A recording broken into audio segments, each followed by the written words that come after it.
Hello students. अब आज की वीडियो में मैं आपके chapter number 6 application of derivatives के फॉर्मूले आपको बताऊंगी। इसमें मैंने टॉपिक आज का चूज़ किया है टेंजेंट एंड नॉर्मल्स। तो मैं आपको आज जितने भी टेंजेंट और नॉर्मल से रिलेटेड फॉर्मूले होते हैं वो सारे एक्सप्लेन कर रही हूँ इन शॉर्ट। ठीक है, सबसे पहला आता है slope of a tangent to the curve y. अगर हमारे पास कोई कर्व होता है y is equals to f x, then at any point p which has the coordinate x1 y1, then the slope को कैसे निकालते हैं? if we have y then slope of the tangent is equals to होता है dy by dx। Value निकालते हैं और उसके बाद उसमें x और y की जगह वो पॉइंट्स पुट कर देते हैं जिस पॉइंट पे हमें उसका स्लोप निकालना होता है। ठीक है, स्लोप ऑफ द नॉर्मल का क्या होता है? -1/dy/dx। यानी कि जो स्लोप ऑफ द टेंजेंट होता है, स्लोप ऑफ टेंजेंट, ठीक है, इज इक्वल्स टू होता है -1 slope to the normal, slope of normal. ठीक है, ये ध्यान रखेंगे आप। ठीक है, या हम इसको ऐसे भी बोल सकते हैं normal is equals to -1 tangent. ये शॉर्टकट में याद रखने की ट्रिक होती है कि n is equals to -1/t।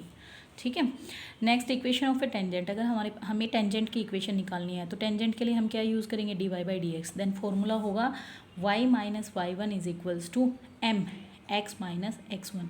देखिए ये m ही आपका dy/dx होता है at the given point x1 y1। ठीक है, और अगर इक्वेशन ऑफ नॉर्मल निकालनी पड़े तो m की जगह, यहाँ m की जगह नॉर्मल का फॉर्मूला आ जाएगा y - y1 is equals to -1/m, और m की वैल्यू होती है dy/dx eight x1 y1 into x - x1। ठीक है, अगर टेंजेंट पैरेलल होती है x एक्सिस के then dy/dx is equals to 0 लेते हैं, और अगर टेंजेंट पैरेलल होती है y एक्सिस के then dy/dx is equals to 1/0, या फिर हम इसको रिवर्स करके लिखते हैं dx/dy इज इक्वल्स टू 0। ठीक है, एंगल ऑफ इंटरसेक्शन। अगर हमारे पास दो कर्व गिवन है, ठीक है, और उन दोनों की हमें टेंजेंट पता है तो उन दोनों के बीच के एंगल का फॉर्मूला निकालना होता है। शॉर्टकट में हमने ऐसे इसको लर्न किया था, theta is equals to tan inverse.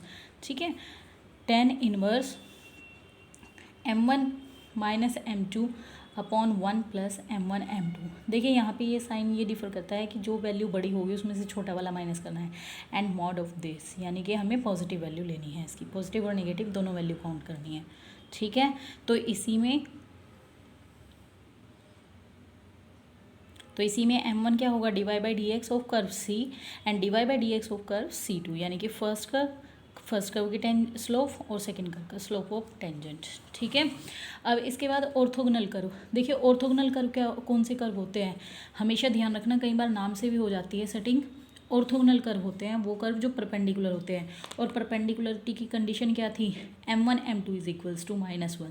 तो यहाँ पे इसी को बस वर्डिंग यूज़ की गई है, परपेंडिकुलर की जगह क्या लिखा है? ऑर्थोगोनल। तो अगर पूछा जाए कि if two curves are orthogonal या if two curves are perpendicular then the condition is m1 m2 is equals to -1, यानी कि दोनों के स्लोप ऑफ द टेंजेंट की मल्टीप्लिकेशन -1 होनी चाहिए। ठीक है, और टचिंग ऑफ कर्व्स। अब देखिए टचिंग ऑफ कर्व्स, टच करना एंड पैरेलल होना, इन दोनों की कंडीशन एक होती है। जैसे ऑर्थोगोनल और परपेंडिकुलर में दोनों की कंडीशन सेम होती है, तो टच एंड पैरेलल।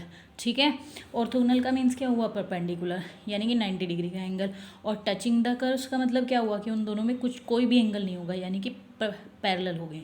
तो उस कंडीशन में क्या होती है कि हमारी m1 is equals to m2, यानी कि dy/dx of curve 1 and dy/dx of curve 2।